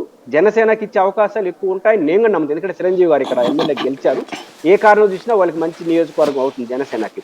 ఇక్కడ నలుగురు పేర్లు చెప్పి చంద్రబాబు గారు వాయిస్తోనే మా పార్టీ నుంచి ఫలానా అభ్యర్థి ఈ నలుగురిలో ఎవరు బెటర్ క్యాండిడేట్ ఉంటారో మీరు చెప్పండి అని అధికారికంగా చంద్రబాబు తెలుగుదేశం ఆఫీస్ నుంచి అందరికీ ఫోన్లు చేసి అభిప్రాయాలు అడుగుతుంటే సర్వే ఆన్లైన్లో అడుగుతున్నారు. నాట్ ఓన్లీ తిరుపతి 175లో అడుగుతున్నారు, 25 లోక్సభలో అడుగుతున్నారు. లోక్సభల గురించి నాకు కరెక్ట్గా తెలియదు, కానీ 175 అసెంబ్లీ సెగ్మెంట్లో అంటే కొన్నిట్లో ఉంది. ఇప్పుడు చంద్రబాబు గారు లాంటి అడుగురు, కొన్ని చోట్ల ఈయన కరెక్ట్ అనుకుంటున్నారా కాదని అడిగేస్తున్నారు. అంటే సింగిల్ నియోజకవర్గం ఉంటుంది కదా, కొన్ని నియోజకవర్గాల్లో వాళ్ళే అభ్యర్థి, పయ్యవల్ కేశవ్ గారు, మన ఉరవకొండ, ఇట్లాంటి చోట్ల వాళ్ళే క్యాండిడేట్ అవుతారు. ఇట్లాంటి చోట్ల ఆయన కరెక్ట్ అనుకుంటారా కాదని, లేకపోతే నోటాకి చెప్పండి, నోటాకి చెప్తారా? ఇది 175లో ఇది ఒక వైపోలు చేసుకుంటా పోతున్నారు. తిరుపతి అయితే నేనే సాక్ష్యం, నాకే ఫోన్ వచ్చింది. కాబట్టి ఇంకా ఆయన అంటే నేను అనుకుంటుంది ఇట్లాంటి అనుమానాలు ఉన్నాయి కాబట్టి చంద్రబాబు నాయుడు గారు బహిరంగ చెప్పడానికి ఆస్కారం లేకుండా ఇండైరెక్ట్ గా చెప్పేస్తున్నాడు. కొన్ని నియోజకవర్గాల్లో 175 నియోజకవర్గాల్లో అభ్యర్థుల పేర్లతో సహా చెప్పి ఎవరు బెటర్ లేకపోతే నోటా, వీళ్ళిద్దరూ వద్దు నోటా చెప్పండి. ఇంకా దాన్ని ఏమంటారు? అంటే ఇన్ని చేస్తున్నప్పుడు వీళ్ళ మధ్య ఏదో జరుగుతుంది, ఏదో గందరగోళం ఉందని అనుమానించడం కనీస ధర్మం ప్రజలకు అనుకుంటున్నా, కనీసం మనుషులు అనే వాళ్ళకి విలేకరులకి అది కూడా వద్దనుకుంటే మనం ఏం చేయలేము. కాబట్టి ఖచ్చితంగా భావ సారూప్యత లేని రాజకీయ సారూప్యత తప్ప ఇంకోటి కాదు. రైట్. వెంకటరెడ్డి గారు, మీదేంటి ఇప్పుడు? మీ దాంట్లో రోజు పూటకు కొత్త సమస్యలు వచ్చేస్తున్నాయి, ఇంకా తేల్చుకోలేకపోయినటువంటి పరిస్థితి వచ్చింది. సాయి గారు, ముందుగా మీకు ప్యానెల్లో ఉన్న అందరికీ, అట్లానే జర్నలిస్ట్ సాయి యూట్యూబ్ ప్రేక్షకులందరికీ నమస్కారాలు. కొత్త సమస్యలు ఏం లేదు సార్, ఎందుకంటే ఇప్పుడు ఎక్కడైనా కూడా సీట్ల దగ్గర ఒక చోటకి ఎవరికి టికెట్ అని, మీకేం ఉన్నోళ్ళకి టికెట్ ఎవరని, అది కూడా కాదు కదా సార్. ఇప్పుడు ఉన్న వాళ్ళందరికీ టికెట్లు ఇస్తే, నేను మీకు లాస్ట్ టైం డిబేట్ లో కూడా మన డిబేట్ లోనే మాట్లాడుకున్నాం, 67 మంది కొత్తగా శాసనసభకు వచ్చారు పోయినసారి 151 మందిలో. దాంట్లో 56 మంది అసలు కొత్త ముఖాలు, రాజకీయాలకే కొత్త పరిచయం. ఏది 67లో 56 మంది ఫస్ట్ టైం పోటీ చేయడం కూడా రాజకీయాల్లో. మరి అంత కొత్త వారికి అవకాశం దొరకాలి కదా. సో మార్పులు చేర్పులు అనేవి సహజంగా ఉంటాయి. మేము 2014లో కొత్తగా పార్టీ అసెంబ్లీకి అన్ని స్థానాల్లో పోటీ చేసాం. 19లో చాలా మార్పులు చేర్పులు జరిగినాయి. అంతకుముందు 2014లో కంటెస్ట్ చేసిన వాళ్ళకి కొంతమందికి ఇవ్వలేదు, కొంతమంది 23 మంది వెళ్ళిపోయి ఉన్నారు. సో ఇప్పుడు కూడా కొంతమంది ఆల్రెడీ సీట్ లేదని చెప్తే కొంతమంది వెళ్ళిపోయారు, ఇంకెవరినో ఒకళ్ళిద్దరు లేదంటే వెళ్ళిపోయే వాళ్ళు కూడా ఉండొచ్చు. సో ఇది సహజం, దీని గురించి అసలు మేము పెద్దగా వర్రీ కావట్లేదు. ఎందుకంటే మాకు అభ్యర్థులు లేకపోతే కదా మేము బాధపడాల్సినటువంటి అంశం. 1-4 చోట్ల అభ్యర్థులు ఉన్నప్పుడు మాకు ఇబ్బంది ఉంటది. రెండో అంశం వచ్చేటప్పటికి, నిజంగా ఆంధ్రప్రదేశ్ రాష్ట్ర రాజకీయాలు అంటే నాకు అనుభవం తక్కువ కానీ, బట్ అన్ని ఇంటర్నెట్ నాలెడ్జ్ ఇవన్నీ చూస్తూ ఉంటాం, మీ విశ్లేషణలు కానీ అన్ని చూస్తూ ఉంటాం. కాబట్టి ఒకటి అనిపిస్తుంది, మిగిలిన రాష్ట్ర రాజకీయాలకి ఆంధ్రప్రదేశ్ రాష్ట్ర రాజకీయాలు కంపేర్ చేస్తే ఆంధ్రప్రదేశ్ రాష్ట్రంలో రాజకీయాలు చాలా వెరైటీగా ఉంటాయి. ఎందుకే వెరైటీగా ఉంటాయి అంటే, ఇప్పుడు జనసేన బీజేపీ పొత్తులో ఉన్నారు. వీళ్ళిద్దరిని అడగండి, మా శాంతిప్రసాద్ అని రెడ్డి అన్న, మీ ఇద్దరు పొత్తులోనే ఉన్నారంట. పక్కన తెలుగుదేశం ప్రతినిధి ఇంకా మన బాక్స్ లోకి రాలే, ఆయన కూడా ఉండుంటే జనసేన మేము ఇద్దరం పొత్తులో ఉన్నామని అంటారు. ఇట్లాంటి పొత్తులు ఎక్కడా కనపడవు. ఉంటే ముగ్గురు ఉంటారు, ఈ ఇద్దరు పొత్తులో ఉంటాం, మళ్ళీ ఈ ఇద్దరు పొత్తులో ఉంటాం, మధ్యలో కామన్ ఫ్యాక్టర్ జనసేన. వాళ్ళు వీళ్ళతో పొత్తులో ఉన్నారంటారు, వాళ్ళతో పొత్తులో ఉన్నారంటారు. ఇది ఎందుకు వస్తుంది ఇట్లా పొత్తుల అంశం? అసలు ఈ ఆంధ్రప్రదేశ్ లోనే ఈ పొత్తుల అంశం ఎన్నికల జరగకముందే, మామూలుగా అయితే ఎన్నికల నోటిఫికేషన్ వచ్చేటప్పుడు పొత్తులకు సంబంధించినటువంటి చర్చ ఉంటుంది. బట్ జగన్మోహన్ రెడ్డి గారు 151 సీట్లతో అధికారంలోకి రాగానే ప్రతిపక్షాలకి, ఇక్కడ ఉన్నటువంటి మిగిలిన రాజకీయ పార్టీలన్నిటికి కూడా ఒక భయం ఏర్పడిపోయింది. 151 సీట్లతో జగన్మోహన్ రెడ్డి గారు అధికారంలోకి వచ్చారు. మనం కానీ ఇప్పటి నుంచే పొత్తులు, ఇప్పటి నుంచే ఎత్తులు, ఇప్పటి నుంచే ఏదో ఒక విధంగా మనం కుయుక్తులు పని వెళ్ళకపోతే రేపు పొద్దున కనీసం మనకి 1 సీటు కూడా వచ్చేటటువంటి అవకాశం ఉండదని చెప్పేటటువంటి ఆలోచనతో 2020 జనవరి 16 అనుకోండి సార్, జనసేన బీజేపీ పొత్తులోకి వెళ్ళి. నార్మల్ గా పొత్తు అంటే ఎన్నికలకు ఒక 5-6 నెలల ముందో లేదా ఎన్నికలకు 2 నెలల ముందో పొత్తులు వెళ్తారు. బట్ ఎన్నికలు అయిపోయి ఇంకా 4.5 సంవత్సరాలు ఎన్నికలు ఉండగానే పొత్తులోకి వెళ్ళినటువంటి రాజకీయ పార్టీలు భారతీయ జనతా పార్టీ అండ్ జనసేన. సరే, ఈ రెండు పొత్తులో ఉన్నాయి కదా, వాళ్ళన్న పొత్తులో సక్రమంగానే ఇద్దరు పొత్తు ధర్మాన్ని నెరవేర్చారా? ఎందుకంటే పొత్తులు తప్పంటలేదు సార్, నేను అసలు చెప్పడానికి ఎవరికి కూడా రైట్ లేదు. సో పొత్తులు సక్రమంగా నిర్వహించుకున్నారా అంటే ఎమ్మెల్యే జరిగినటువంటి స్థానిక సంస్థల ఎన్నికల్లో ఏది 2020లోనే నామినేషన్లు జరిగినాయి సాయి గారు, 2020లోనే నామినేషన్లు జరిగినాయి. బట్ ఎలక్షన్ జరగడానికి టైం పట్టింది కోవిడ్ వల్ల. సో అప్పుడు నామినేషన్లు అప్పుడు తెలుగుదేశం జనసేన సహకరించుకున్నాయి కొన్ని చోట్ల బీజేపీ జనసేన సహకరించుకున్నాయి. అంటే పొత్తులో బీజేపీ జనసేన ఉన్నారు, బట్ వీళ్ళు నామినేషన్లు వేసేటప్పుడు ఇద్దరు కలిపి తెలుగుదేశం జనసేన కలిపి కండవాలు వేసుకొని ఉప్పలగుప్త మండలం ఏదో సంథింగ్, నేను కొన్ని పాతగా నాకు అంటే చర్చి దీని మీద తీసుకురాలి, అన్ని వీడియోలు ఆడియోలు కూడా ఉన్నాయి సార్, వీడియోలు పేపర్ కటింగ్లు కూడా ఉన్నాయి. సో వాళ్ళిద్దరు కలిసి నామినేషన్లు వేశారు. సో ఇద్దరు ఒక ఉమ్మడి అభ్యర్థులుగా తెలుగుదేశం జనసేన. అప్పుడు పొత్తులో ఉన్నది వీళ్ళు, బట్ వాళ్ళతో వేశారు. ఇవన్నీ చూస్తున్నటువంటి సందర్భంలో ఇందాక బీజేపీ మిత్రులు ఆంజనేరెడ్డి గారు అంటారు, మేము జనసేనతోనే పొత్తులో ఉన్నాం, మేము సక్రమంగానే అన్ని మేమంతా కోఆర్డినేషన్ లోనే ఉన్నామంటే, మరి ఎమ్మెల్సీగా కంటెస్ట్ చేసినటువంటి మాధవ్ గారే చెప్పారు కదా, జనసేన మేము పవన్ కళ్యాణ్ ని కనీసం మాకు మద్దతు ఇవ్వమంటే ఆయన రెస్పాండ్ అవ్వలేదు ఎమ్మెల్సీ ఎన్నికలకు సంబంధించి అని చెప్పి స్వయానా మీ పార్టీ నాయకులే మాట్లాడారు. అది మీ సమావేశంలోనే మాట్లాడింది, బయటికి చెప్పినటువంటి అంశం. వాళ్ళిద్దరు పొత్తులో చాలా కీలక అంశాలు సాగారు. ఎందుకంటే వాళ్ళు ఉమ్మడి మీటింగ్ అయ్యారు. ఇప్పుడు జనవరి 16, 2020 విజయవాడలో అప్పటి బీజేపీ అధ్యక్షుడు కన్నా లక్ష్మీనారాయణ, జనసేన పవన్ కళ్యాణ్ వీళ్ళందరూ 3.5 గంటల పాటు చర్చలు జరిపి దాంట్లో వెల్లడించినటువంటి సారాంశం ఏంటంటే, సరే కన్నా లక్ష్మీనారాయణ గారు పక్కన పెట్టేస్తున్నా, పవన్ కళ్యాణ్ గారు స్పష్టంగా చెప్పింది భారతీయ జనతా పార్టీ అండా దండ ఏపీకి అత్యంత అవసరమని భావిస్తా ఉన్నాం. ఏపీలో ప్రజల రక్షణ, సంక్షేమ, అభివృద్ధి కోసం రెండు పార్టీలు కలుస్తున్నాయి. సో ఆంధ్రప్రదేశ్ రాష్ట్రంలో బీజేపీ జనసేన పార్టీల మధ్య అంతకుముందు కొంత సమాచార లోపం ఏర్పడింది ఏది ప్రీవియస్ పొత్తుల్లో ఉన్నప్పుడు. ఈసారి ప్రస్తుతం ఆ సమన్వయం ఏర్పడకుండా ఒక సమన్వయ కమిటీని ఏర్పరచుకొని ప్రతి నెల ఆ సమన్వయ కమిటీ భేటీ జరుగుతుంది. రెండు పార్టీల మధ్య ఒక సమన్వయ కమిటీ ఏర్పాటు చేసుకొని ప్రతి నెలకోసారి పరిస్థితిని సమీక్షించుకుంటూ కలిసి వెళ్తామని చెప్పి వాళ్ళిద్దరూ ప్రెస్ నోట్ ఇచ్చినటువంటిది అంటే మీడియాలో మాట్లాడారు. ఇద్దరు మాట్లాడి చెప్పింది, మరి వాళ్ళిద్దరూ సమన్వయ కమిటీలు ఏర్పరచుకోవాలా, మరి ఇదేమైందో ఆ రోజు కూడా క్లియర్గా చెప్పారు. ఎందుకంటే కేవలం దీంట్లో ఇంకో కీలక పాయింట్ సార్, తెలుగుదేశం వైఎస్ఆర్సీపీ రెండు అవినీతి పార్టీలు. సో భారతీయ జనతా పార్టీ జనసేన కూటమికే పట్టం కట్టండి, సో మేమిద్దరం కలిసి వెళ్తాం. ఇది ఆ రోజు ఇచ్చినటువంటి స్టేట్మెంట్. నేను ఇప్పుడు ఇది ఎందుకు కోట్ చేస్తున్నానంటే, ఇప్పుడు మమ్మల్ని తెలుగుదేశాన్ని వాళ్ళు విమర్శించినప్పుడు మరి తెలుగుదేశం అవినీతి పార్టీ అన్నప్పుడు ఇప్పుడు తెలుగుదేశంతో కలిసి వెళ్ళాలని చెప్పి మరి పవన్ కళ్యాణ్ ఏ సందర్భంగా చెప్తున్నారు? సో మేము రెండు పార్టీలకి విరుద్ధం, రెండు పార్టీలు కాకుండా ఒక ప్రత్యామ్నాయ కూటమిగా బీజేపీ జనసేన అని చెప్పినప్పుడు మళ్ళీ ఇప్పుడు ఏ విధంగా వెళ్తున్నారంటే, ఒక స్థిరమైనటువంటి నిలకడ లేకుండా అసలు మనం ఇవాళ ఏం మాట్లాడుతున్నాం రాజకీయాల్లో, రేపేం మాట్లాడుతున్నాము, ఏది ఒకదానికి పొంతన లేకుండా వాళ్ళు చేస్తున్నటువంటి రాజకీయాలను ఇక్కడ ప్రస్తావించదలుచుకున్నారు. సో వాళ్ళు ఎట్లా పోతారు ఏంటి అనేది వాళ్ళకి సంబంధించినటువంటి అంశం. బట్ ఖచ్చితంగా ఇవన్నీ రేజ్ అవుతాయి కదా ఈ అంశాలు. ఇప్పుడు భారతీయ జనతా పార్టీ జనసేన బేసిక్ గా వైఎస్ఆర్ కాంగ్రెస్ పార్టీకి సంబంధించినంత వరకు ఇప్పుడు అవతల వాళ్ళు కలుస్తున్నారని భయపడుతున్నారా, లేదా ప్రజల్లో వ్యతిరేకత వచ్చిందని భయపడుతున్నారా, లేదంటే మీరు అభ్యర్థుల్ని మార్చడం వలన మార్పులు వచ్చేసి ఓడిపోతామని భయపడుతున్నారా? దేనికి భయపడుతున్నారు మీరు? అసలు భయపడుతున్నామని ఎవరు చెప్పారు సార్? మేము భయపడుతున్నామని చెప్తుంది ప్రతిపక్షాలు. సోనియా గాంధీ కంటే గొప్ప వాళ్ళే సార్ వీళ్ళందరూ. కేంద్రంలో రాష్ట్రంలో అధికారంలో ఉంటే ఏం అనుభవం లేదు సార్ జగన్మోహన్ రెడ్డి గారికి. అప్పుడే ఫస్ట్ టైం ఎంపీగా కంటెస్ట్ చేశారు. కంటెస్ట్ చేసిన 3 నెలలకే వాళ్ళ తండ్రి గారు చనిపోయారు. ఏం తెలియనటువంటి పరిస్థితుల్లో దిక్కుదోచని పరిస్థితి నిజంగా.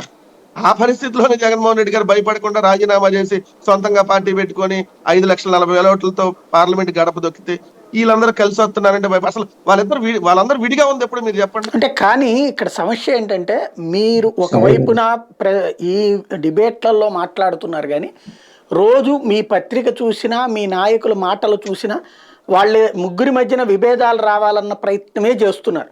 బీజేపీ లేదని ఒకరోజు నిట్టూర్పు సంతోషంగా ఉంటున్నారు, మళ్ళీ ఓ రోజున 70 సీట్లు అడుగుతున్నాడు పవన్ కళ్యాణ్, అది ఇవ్వనంటున్నాడు చంద్రబాబు అని మ్యాక్సిమం చిచ్చు పెట్టే ప్రయత్నమే చేస్తుంది. వాళ్ళంటే భయం లేనప్పుడు ముగ్గురు కలిసి వచ్చిన ధైర్యంగా మేము ఉన్నామని చెప్పేటప్పుడు ఎందుకని అంత కంగారు పడుతున్నారు? అట్లాంటి అటాక్ చేయాల్సిన అవసరం ఏంటి? అసలు మేము వాళ్ళు చెప్పేయండి సార్, ఇది మేము ఇన్ని సీట్లు పనిచేసుకున్నాం అంటే దాని మీద రాస్తారు, దాని మీద విశ్లేషణ చేస్తాం కదా. కానీ మీరు పంచుతున్నారు వచ్చిన గొడవ అది. మేము పంచడం కాదు సార్, మేము సాక్షి ఇవాళ కూడా పంచింది సీట్లు, జనసేన అడిగిన సీట్లు అంటూ ఏ నియోజకవర్గాలు. పవన్ కళ్యాణ్ గారి కన్నా తెలియాలి కదా సీట్లు ఏంటనేది. సాక్షి పత్రిక రాసిందని నేను సాక్షికి అధికార ప్రతినిధిగా రాలేదు కాబట్టి, కానీ ఆ పైన మీరు బొమ్మ వేసుకుని ఉంటారు కాబట్టి ఒక మాట సార్, ఇప్పుడు నేను వైఎస్ఆర్ కాంగ్రెస్ పార్టీ తరఫున ప్రతినిధిగా వచ్చా. సో పత్రికలో ఏమొచ్చింది, పత్రిక దాని మీద విశ్లేషణ అనే దానికంటే ఇప్పుడు వాళ్ళే చెప్తున్నారు కదా క్లియర్ గా.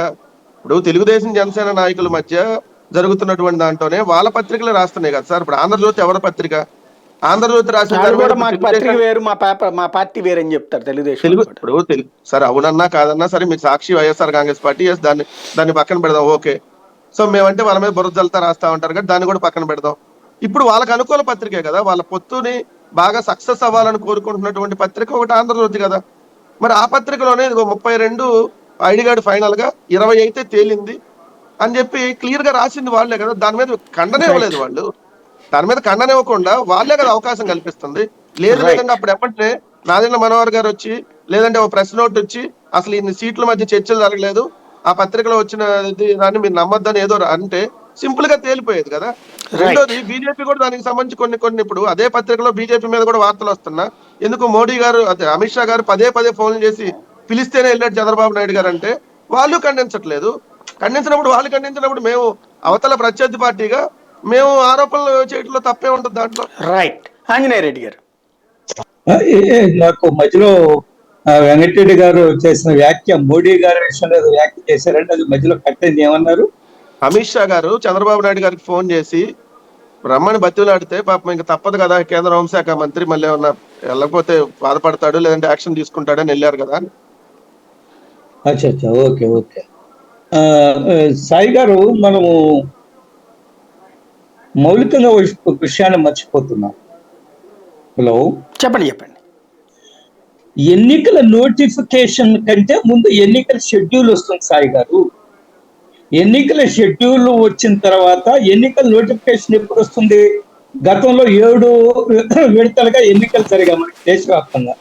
ఆ 7 విడతలు కూడా ఏప్రిల్ ఆఖరి నుంచో మే నుంచో ప్రారంభం అవుతాయి. కాబట్టి ఈ ఎన్నికల నోటిఫికేషన్ ఎప్పుడు వస్తుంది? ప్రతి విడత 21 రోజుల ముందు ఎన్నికల నోటిఫికేషన్ వస్తుంది. వారం రోజులు నామినేషన్ వేయడానికి, స్క్రూటినీ విత్డ్రాల్స్ అండ్ 14 రోజులు ప్రచారానికి ఇవ్వడానికి. కాబట్టి నోటిఫికేషన్, ఎన్నికల షెడ్యూల్ 2 వేరు విషయాలు అనేది మనం అర్థం చేసుకోవాలి. ఎన్నికల షెడ్యూలే రావాల్సి ఉంది. ఇంకో వారం రోజుల్లో వస్తుందా, 10 రోజుల్లో వస్తుందా? షెడ్యూల్ వచ్చిన తర్వాత ఆ ఫేజ్ వారి, ఆ విడతల వారి వచ్చిన తర్వాత 21 రోజుల ముందు ఎన్నికల నోటిఫికేషన్ వస్తుంది. ఏ రాజకీయ పార్టీ కూడా పొత్తులు కుదుర్చుకునేటప్పుడు ఎన్నికలకు ముందు షెడ్యూల్ విడుదల చేసిన ముందు లేదా విడుదల చేసిన తర్వాత కూర్చోడం, ఎన్నికల పొత్తులు మాట్లాడడం సహసిద్ధంగా ఉంటుంది. జనసేన బీజేపీ పొత్తు విషయం మాట్లాడారు. మేము కొన్ని సమస్యలు వచ్చాయి జనసేన బీజేపీ మధ్య, అందులో ఎటువంటి అనుమానం లేదు. ఎన్ని సమస్యలు వచ్చినప్పటికీ కూడా చాలా స్పష్టంగా చెప్పాం, మేము కలిసిపోతున్నామని. మధ్యలో మేము కొన్ని మాధవ్ గారు చేసిన వ్యాఖ్యను కూడా ప్రస్తావించారు. మాధవ్ గారు కూడా వ్యాఖ్య చేశారు, పట్టభద్రుల నియోజకవర్గం ఎన్నికల్లో మాకు సహకరించలేదని. ఈ సమస్యలు ఉన్నాయి. కానీ రాష్ట్రం యొక్క ప్రయోజనాలు చూస్తే ఈ సమస్యలన్నీ కూడా పక్కన పెట్టి మేము కలిసి మాట్లాడడానికి సిద్ధంగా ఉన్నామని అనేక సందర్భాల్లో ఉన్నాం. సమయం వచ్చినప్పుడు, ఎన్నికల షెడ్యూల్ వచ్చినప్పుడు ఖచ్చితంగా మేము కలిసి కూర్చొని మాట్లాడతాం. ఒక సమస్య ఏముంటుందంటే, సాధారణంగా అది మీ ఇష్టం, మీరు చివరి రోజున అనౌన్స్ చేసుకున్న you have that right. Me party ఎలా నడపాలో మేము ఎందుకు డిసైడ్ చేస్తాం. కాకపోతే ఏమవుతుందంటే టైం దగ్గరకు వచ్చేసినప్పుడు ఏమంటారంటే టైం చాలలేదు అన్నటువంటి పదం వాడతారు. అలా కాకుండా ఇప్పుడు ఏమన్నా ప్రిపేర్డ్ గా ఉన్నారా? పోనీ మీ వాళ్ళు మీకన్నా ప్రిపేర్డ్ గా ఉన్నారా? నేను అనేక సంవత్సరాలుగా అధికారంలో ఉన్నాను, ఈ పొత్తులు చూస్తున్నాను. ఆఖరి నామినేషన్ వరకు కూడా పొత్తులు చర్చలు జరుగుతూనే ఉంటాయి. దానివల్ల ఎన్నో దెబ్బలు తిన్నామని ఆ తర్వాత చాలా బాధపడ్డారు. అది ఇదే మన పొత్తుల్లో సిద్ధంగా ఉండే పరిస్థితి. నేను ఒకటి సార్ ఇప్పుడు అలాగే సార్, నేను జగనన్న వదిలిన ప్రతిసారి దెబ్బతింటూనే ఉన్నారు, సాయి ప్రతిసారి గారు అయిపోయాక ఒక బాధపడతా ఉన్నారు. లేదా మళ్ళీ కొన్ని ఇప్పుడు అది సాయం ఏ రాజకీయ పార్టీ అయినా గుణపాఠాలు నేర్చుకోవాలా. దెబ్బతిన్న ఆ దెబ్బల్లో నుంచి మనం పాఠాలు నేర్చుకుంటాం. మళ్ళా అటువంటి పొరపాట్లు జరగకుండా కానీ ఇప్పుడు జరుగుతున్నది కదా.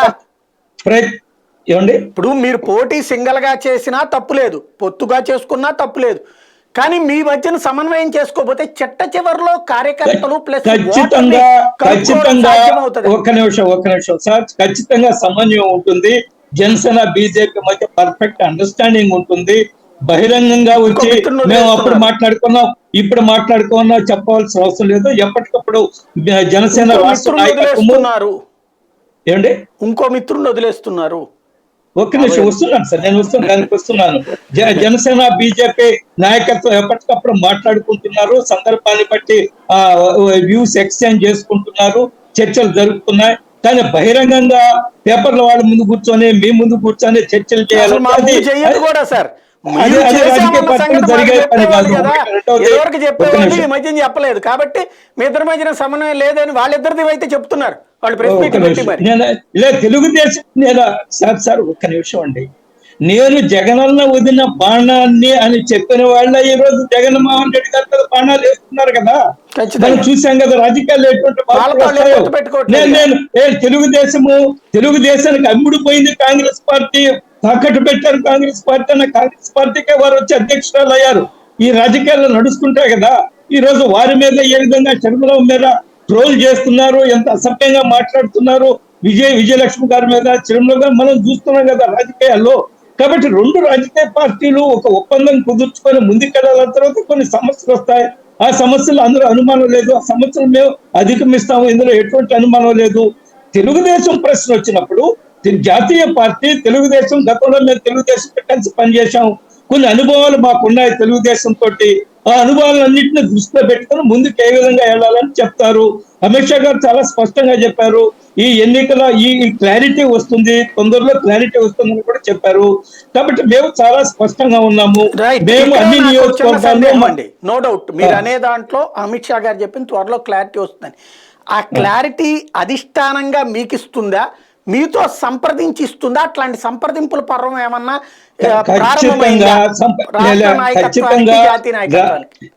సార్ ఏ నిర్ణయం తీసుకున్నా రాష్ట్ర పార్టీని విశ్వాసంలోకి తీసుకొని, జాతీయ పార్టీ రాష్ట్ర పార్టీని, రాష్ట్ర అధ్యక్షురాన్ని విశ్వాసంలోకి తీసుకొని ఏ నిర్ణయమైనా తీసుకుంటారు, ఆ నిర్ణయాన్ని బహిర్గతం చేస్తారు. నేనేమంటున్నా అంటే వీటికి సంబంధించి మా రాష్ట్ర అధ్యక్షురాలు కేంద్ర నాయకత్వంతో మాట్లాడుతూ ఉండొచ్చు, కానీ వారు పత్రికా విలేకరుల సమావేశంలో నేను కేంద్రంతో మాట్లాడాను, ఈ క్లారిటీ వచ్చింది, ఈ విధంగా నేను చెప్పే అవకాశాలు లేవు కదా. ఒక రాజకీయ పార్టీగా కొన్ని విషయాలు నాయకుల మధ్యనే నడుస్తుంటుంది, నాయకత్వం మధ్యనే చర్చలు జరుగుతుంటాయి. ఆ విధంగా మనం చూడాల్సింది సమస్య అండి. మనము వేరే ప్రపంచంలో లేము, లేదా మధ్యంతర ప్రపంచంలో లేము. నిన్నగాక మొన్న తెలంగాణ ఎన్నికలు చూసాం. కానీ అక్కడ వాళ్ళిద్దరు వచ్చారు, పవన్ కళ్యాణ్ గారితో కూర్చున్నారు, మాట్లాడారు. ఆ తర్వాత అధిష్టానం ఇట్లా చెప్పింది, మేము మాట్లాడుకున్నాం అని చెప్పారు. అట్లాంటిది ఇక్కడ ఏమీ తెలవట్లేదు. ప్లస్ ఓ పక్కనేమో ఎవరి వ్యవహారం వాళ్ళకి నడుస్తుంది కాబట్టి తెలియాల్సిన మీరు ఆ టైమింగ్ చూడండి సార్. తెలంగాణ ఎన్నికల్లో కూడా 2 నెలల ముందు నడవలేదు. ఏమైంది సార్? దానివల్ల ఏం జరిగింది మీకు చెప్పండి. బీఆర్ఎస్ తో మీరు పొత్తులో ఉన్నారని జనంలోకి వెళ్ళింది, దాని ఇంపాక్ట్ ఏమైంది మీకు? ఎదగాల్సిన ఎదుగుదల ఆగింది. సరే, జనం ఏమైనా మాట్లాడుకోవచ్చు, ఏమైనా మాట్లాడుకోవడం కాదు సార్. మీరు ఆ జనం ఓట్ల కోసమే ఉండేది. ఆ జనానికి కన్ఫ్యూజన్ మీది కదా. ఆ కన్ఫ్యూజన్ రాకుండా చూడాల్సిన బాధ్యతే. జనానికి ఇలాంటి కన్ఫ్యూజన్ క్రియేట్ చేయడానికే ఎవరికి అనుకూల పత్రికలు, ఎవరికి అనుకూల మీడియాలు వాళ్ళకు ఉన్నాయి. కానీ మీరు అలాంటి సంక్లిష్టతని కూడా సరిచేయలేకపోవడం వల్ల మీకు నష్టం కదా. ఎటువంటి పరిస్థితుల్లో సరిచేయకుండా లేని పరిస్థితి ఏమి కాదు. ఖచ్చితంగా సరి చేస్తాము. ఖచ్చితంగా రాష్ట్ర ప్రజలకు, భారతీయ జనతా పార్టీ నాయకత్వానికి ఖచ్చితంగా చాలా స్పష్టమైన ఆలోచన ఇస్తాం. అందులో ఎటువంటి స్పష్టమైన ఆలోచన ప్రకారం ఆ విధంగా పార్టీ బాగుపడాలని కోరుకుందాం. ఇక్కడ శాంతి ప్రసాద్ గారు, ఒక ప్రధానమైనటువంటి అంశం ఏంటంటే ఇటు ఇందాక చెప్పినట్టు మన పురుషోత్తం రెడ్డి గారు చెప్పినట్టు కొన్ని అనౌన్స్మెంట్ అక్కడ జరిగిపోతున్నాయి, ప్లస్ వాళ్ళ ప్రయత్నాలు అలా జరుగుతున్నాయి. ఇందులో ఇక్కడ జనసేన చేస్తే బెటర్ ఐవీఎస్ ఇదనమాట ఫోన్ కాల్స్ అందరికీ నాకు కూడా వచ్చినాయి. నేను ఏ ఊళ్ళో ఉన్నాను అక్కడికి వచ్చింది, నా నియోజకవర్గం నుంచి కూడా నాకు వచ్చినాయి. వీటిట్లలో వాళ్ళ పార్టీకి సంబంధించిన 2 అభ్యర్థులు అంటున్నారు, తెలుగుదేశం జనసేన బెటరా ఏంటనేది రావట్లేదు. మీరు కూడా ఇట్లాంటి సర్వే ఏమైనా చేస్తున్నారా, లేకపోతే వాళ్ళు సర్వే చేసిన తర్వాత క్లారిటీ వస్తుందా, లేదా ఎవరి సీట్లు వాళ్ళు ఆల్రెడీ తెలిసి పని చేసుకుంటున్నారా? ఎవరో ఏదో చేసుకుంటున్నారని మేము ఏదో చేసుకోకర్లా, మా మంత్రుల నీళ్ళు మేము పారబోసుకోకర్లా. ఇక పురుషోత్తం రెడ్డి గారు చెప్పిన దానికి 175 నియోజకవర్గాల్లో అంటే ఆయన ఒక వారి గంగాధర నెల్లూరు ఒకటి ఉదాహరణ చూపించారు, ఇట్లా కొన్ని చూపించారు. ఒకటైతే చెప్పదలుచుకుంది, ఇటు భాజపా కానీ ఇటు జనసేన కానీ తెలుగుదేశం ఈ 2024 ఎన్నికల్లో పొత్తులో ఉన్నాం కాబట్టి మిగతా నియోజకవర్గాలు పట్టించుకోకపోవటం అనేది లేదు. భాజపా ఆల్రెడీ 175 నియోజకవర్గాల్లో వాళ్ళ అభ్యర్థులు ఎవరు, కంటెస్టింగ్ క్యాండిడేట్లుగా ఎవరెవరు ఉన్నారు, ఔత్సాహికులు ఎవరున్నారు ఏంటనేది కూడా వాళ్ళు స్థూలంగా ఒక అభిప్రాయ సేకరణ 2000 లిస్ట్ ఇచ్చారు వాళ్ళ అధిష్టానానికి. అంటే వీళ్ళు ఒకవేళ పొత్తులో వచ్చిన ఆ సీటు వాళ్ళకి రాకపోయినా అక్కడ స్థానికంగా ఒక నాయకుడు ఉండాలి ఆ పార్టీకి సంబంధించి. ఇది మీరు గమనంలో తీసుకోవాలి. జనసేనకు కానీ భాజపాకు కానీ తెలుగుదేశానికి కానీ. ఉదాహరణకి జనసేనకు సీట్ వచ్చిందండి ఒక నియోజకవర్గంలో, కానీ అక్కడ తెలుగుదేశానికి సంబంధించిన వ్యక్తి ఎవరు, భాజపాకు సంబంధించిన బాధ్యత గల వ్యక్తి ఎవరో, అక్కడ నాయకత్వం ఉన్న వ్యక్తులు ఎవరో తెలియాలి ప్రజలు. అందుకనే 175/175లో ఈ 3 పార్టీలు తమ తమ నాయకులు గుర్తిస్తాయి, తమ తమ నాయకులు ప్రకటించుకుంటాయి. అది పొత్తుకు అర్థం కాదు. దాన్ని చూసి పొత్తు విడిపోతుందని ఎవరన్నా పత్రికలో రాసుకుంటే అది వాళ్ళ ఊహాగానాలు, వాళ్ళ వికారాలు. ఎందుకు అంటే ఏ రాజకీయ పార్టీ అయినా నాయకత్వాన్ని పెంచుకోవడానికి, నిర్మాణాత్మకంగా వెళ్ళడానికి ప్రయత్నం చేస్తాయి.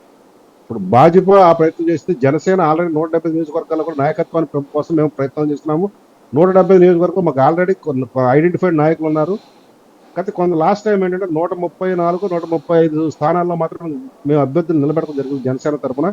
మిగతా స్థానాల్లో మిత్రులకు వదిలించడం జరిగింది. ఇప్పుడు వాటిలో కూడాను మా నాయకులు ఎవరు, ఎందుకంటే రేపు జరగబోయే ఎన్నికల్లో ఒకవేళ అది తెలుగుదేశానికి వెళ్ళినా, ఒకవేళ అది భాజపాకి వెళ్ళినా, జనసేనకు ఉన్న మిగతా 2 నాయకులు కూడా అక్కడ కలిసి సమిష్టిగా కృషి చేయాల, బాధ్యత కృషి చేయాల. ఆ బాధ్యతలు పంచాలి అంటే అక్కడ నాయకుడు ఐడెంటిఫికేషన్ కావాలి పార్టీ తరఫున. ఇప్పుడు జరుగుతున్న కార్యక్రమం అది. కాబట్టి దానికి వేరే అయితే ఇప్పుడు పురుషోత్తం రెడ్డి గారు చెప్పిన యాంగిల్ వేరు. ఫలానా వ్యక్తి ఇదిగో మీరు అన్నట్లుగా చంద్రబాబు నాయుడు గారు సౌండ్ ఇస్తున్నారు కానీ ప్రకటన చేయట్లేదు సార్. సౌండ్ ఇచ్చుకుంటారు, తప్పే ఉంది. ఇప్పుడు మా గోరంట బుచ్చే చౌదరి గారు కూడా పెద్ద సౌండ్ ఇస్తున్నాడు. కాకపోతే ఏంటంటే ఒక్క విషయం అయితే నేనైతే చెప్పగలను, అంటే సానుభూతిలో చెప్తున్నాను. మా జనసేన భాజపా కన్నా కూడా చంద్రబాబు నాయుడు మీద ఈ నాయకుల ఒత్తిడి చాలా విపరీతంగా ఉంది. ఎందుకంటే వాళ్ళలో 40 సంవత్సరాల నుంచి పార్టీ కంటి పెట్టుకోనో, లేదా 30 సంవత్సరాల నుంచి పార్టీ కంటి పెట్టుకున్న వాళ్ళు ఇప్పుడు టికెట్ లేదు అంటే నానా హైరాణ పడతారు, గందరగోళం పడతారు 10 సంవత్సరాల పాటు. అంటే మన తెలుగు సినిమాలకు డైలాగ్ ఉంటుంది, నాకు భార్య దూరమైన నేను బాధపడను కానీ పద్ధతి దూరమైతే నేను బాధపడతానన్న. అటువంటి మనస్తత్వం గల నాయకులు ఉన్నారనుకోండి, మనం ఏం చేయగలిగినాం. కానీ ఒక విషయం అయితే నేను చెప్తాను, సీనియారిటీ, ఒక పర్టికులర్ సీనియారిటీ వచ్చినప్పుడు రాజకీయ నాయకుడు తను తప్పుకొని యువతరానికి అవకాశాలు ఇవ్వాలి. ఇప్పుడు చంద్రబాబు నాయుడు గారు ఆ ప్రయత్నం చేయబోతుంటే సీనియర్ నాయకుల నుంచి కొంత అభ్యంతరాలు రావచ్చు, కొంత మేరకు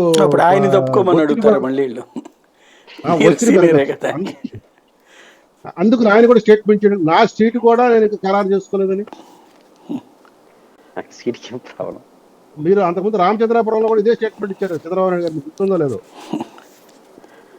కాబట్టి ఒత్తిడి చంద్రబాబు నాయుడు గారి మీద ఉంటుంది. జనసేన కన్నా భాజపా కన్నా కూడా ఆయన సర్దుబాటు చేసుకున్న తర్వాత, వాళ్ళ క్యాడర్ సర్దుబాటు చేసుకున్న తర్వాత మాత్రమే కొద్దిగా అడుగులు ముందు, ఎటువంటి యొక్క ఇబ్బందులు కలగకుండా తర్వాత పొత్తుకు వెళ్ళిన తర్వాత. ఇప్పుడు అవన్నీ సెట్ చేసుకోకుండా భాజపాతో నేరుగా కూర్చొని ఇండియా అంచుకున్న తర్వాత రేపు మళ్ళీ ఫ్రిక్షన్ వస్తే, ఇప్పుడు ఇందాక సాయి గారు పురుషోత్తం రెడ్డి గారు చేసిన ప్రశ్నే మళ్ళీ వస్తుంది. అటువంటి రాకూడదనే ఉద్దేశంతోనే కొంత డిలే జరుగుతున్న మాట వాస్తవం. తెలుగుదేశం పార్టీ తన క్యాడర్ను సముదాయించుకుంటుంది, సర్దుబాటు చేసుకుంటుంది. వాళ్ళని ఓదార్చుకుంటుంది. ఆ కార్యక్రమాలు జరుగుతుంది. ఆ కార్యక్రమాలు జరిగిన తర్వాత మీరేం ఓదార్చుకోవట్లేదా? వాళ్ళు ఒక్కళ్ళే ఓదార్చుకుంటున్నారు. మేము దేనికైనా మీరేం సముదాయించుకునే పని లేదా? మీరు సిద్ధమైతే మేము సంసిద్ధం. దేనికి? ఎన్ని సీట్లో పోటీ చేయడానికి సంసిద్ధం? మేము దానికి సంసిద్ధం. నేను 175 చెప్తా ఉన్నా, మీరు ఎందుకు వెంకటరెడ్డి సంసిద్ధంగా గారు, ఉన్నారు చెప్పండి. వెంకటరెడ్డి గారు ఒక ప్రశ్న. డైవర్ట్ అయిపోతుంది. వెంకటరెడ్డి గారు, కొత్త మక్కాలు తీస్తున్నామన్నారు కదా, కొత్త మక్కాల్లో మీరు ఉంటున్నారా? లేదండి ఆయనకి. ఇప్పుడు మా ఎస్సీ రిజర్వేట్ అన్నప్పుడు నాకు అవకాశం లేదు, కానీ మార్చొచ్చు కదా, మారుస్తున్నారు కదా, ఒక నియోజకవర్గం తీసుకుపోతున్నారు కదా. చాలా టైం ఉందండి. Okay, right. అంటే మా సోదరుడు వెంకటరెడ్డి అంత సంపాదన ఇంకా సంపాదించున్నాడు. ఇంకపోతే సోదరుడు వెంకటరెడ్డి చెప్పిన మాటలు పోతే గతం గురించి చెప్పిన మాటలు వాస్తవే. కానీ ఒక మాట మేము, ఎందుకంటే నేను ఆ జనసేన పార్టీ మీటింగ్ లో పవన్ కళ్యాణ్ గారు చెప్పిన దాంట్లో నేను పాల్గొన్నాను. ఏది స్థానిక సంస్థల ఎన్నికల ముందు ఆయన స్పష్టంగా ఇచ్చిన పిలుపు ఏంటంటే, జనసేన అభ్యర్థులు పోటీ చేసిన చోట జనసేన పార్టీకి ఓటు వేయండి, జనసేన పార్టీ లేకుండా బీజేపీ అభ్యర్థులు పోటీ చేస్తున్నారు, బీజేపీకి ఓటు వేయండి, జనసేన బీజేపీ లేని చోట మీ ఇష్టం అన్నాడు ఆయన. కుదిరితే 101 వేయండి, లేకపోతే మీ ఇష్టం అన్నాడు. కానీ జనసేన తెలుగుదేశం కలిసి పోటీ చేసినాయిలేండి అక్కడ, అది తేడా. అవును, ఇప్పుడు అక్కడ స్థానిక నాయకత్వానికి వదిలేశాడు ఆయన. స్థానిక పరిస్థితులు బట్టి మీరు చూసుకోండి. మీకు పవన్ కళ్యాణ్ గారు ఇంకొక స్టేట్మెంట్ కూడా ఇచ్చారు, మీరు మర్చిపోకూడదు. ఆ స్థానిక సంస్థల్లో జరిగిన ఆ యొక్క వ్యవహారం వల్ల ఈ రోజు ఈ పొత్తు, ఎందుకంటే ప్రజలు కోరుతున్నారనే సంకేతాలు మాకు వచ్చినాయి అని కూడా స్పష్టంగా ప్రకటించాడు ఆయన. రైట్. కాబట్టి దాని గురించి మనం పెద్ద ఫీల్ అవ్వాల్సిన పని వెంట్రుకలు లాగితే ఏమి చెప్పలేదు వెంకటరెడ్డి. రైట్. ఫైనల్ గా పురుషోత్తం రెడ్డి గారు. సార్, సాయి గారు, ఇప్పుడు శాంతిప్రసాద్ గారు చెప్పింది నిజం. ఎందుకంటే ప్రతి పార్టీ ప్రతి నియోజకవర్గంలో వాళ్ళ లీడర్షిప్ ఉంచుకుంటూ బీజేపీ 175 ఏర్పాట్లు చేసుకుంటుంది. ఒకవేళ పొత్తు లేకపోతే ఒంటరిగా పోటీ చేస్తుంది. పొత్తు ఉంటే వాళ్ళందరూ కూడా ఆ పార్టీకి అనుకూలంగా పనిచేస్తారు. అదొక సిస్టమ్. ఒకటి సంప్రదింపులు లేదా ప్రయత్నాలు రెండు రకాలు. ఒకటి ఎన్నికల ముందు ఖచ్చితంగా గడబిడ ఉంటాయి. పొత్తు కోసం గడబిడ, సీట్ల కోసం గడబిడ. ఇప్పుడు సీట్ల కోసం గడబిడ కాదు ఇక్కడ జరుగుతూ ఉండేది, పొత్తుల కోసం గడబిడ ఉంటుందా అనేది అనుమానం. ఇది బేసిక్ పాయింట్.